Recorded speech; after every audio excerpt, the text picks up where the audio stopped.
అసలు దీని పేరేంటి తెలుసా? దర్పణం. ఇది ఎందుకు చేస్తారంటే కేరళ ఆయుర్వేదిక్ ట్రీట్మెంట్ అనమాట. యాక్చువల్గా మన సిలబస్లో లేదు కానీ మామూలుగా ఒక కాంప్లిమెంటరీ సిలబస్గా మనకు వచ్చింది. స్టూడెంట్స్కి కూడా షేర్ చేసుకోవాలని చెప్పాలనుకుంటున్నాము. యాక్చువల్గా ఇది ఎందుకు చేస్తున్నాము అనేసి అంటే బాడీలో ఓవర్ హీట్ ఉంటుంది కదా. యాక్చువల్గా బ్యూటిషియన్స్ అంటేనే బాడీ మసాజ్లు ఇవన్నీ చేస్తూ ఉంటారు. వాళ్ళ హీట్ మన బాడీలో ఆల్రెడీ హీట్ టెంపరేచర్ ఉంటుంది. వాళ్ళకు కూడా చేయడం వల్ల ఏమంటుంది, వాళ్ళ బాడీ టెంపరేచర్ కూడా మన బాడీలోకి వచ్చేస్తుంది అనమాట.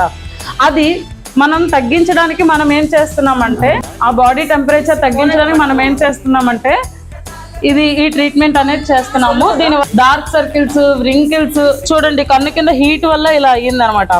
ఇది కూడా పోతుంది అనమాట. అండ్ లైట్గా సైట్ హెడేక్ వాళ్ళు స్పెటికల్స్ పెట్టుకోవాల్సిన పరిస్థితుల్లో మనం ఇలా చేయడం వల్ల అది కూడా మనకి అవసరం లేదు. ఇంకా కళ్ళల్లో ఉండే డస్ట్ అనేది కూడా పోతుంది అనమాట ఇలా చేయడం వల్ల. గోధుమ పిండి చాలా గట్టిగా ఇలా చేసుకోవాలి.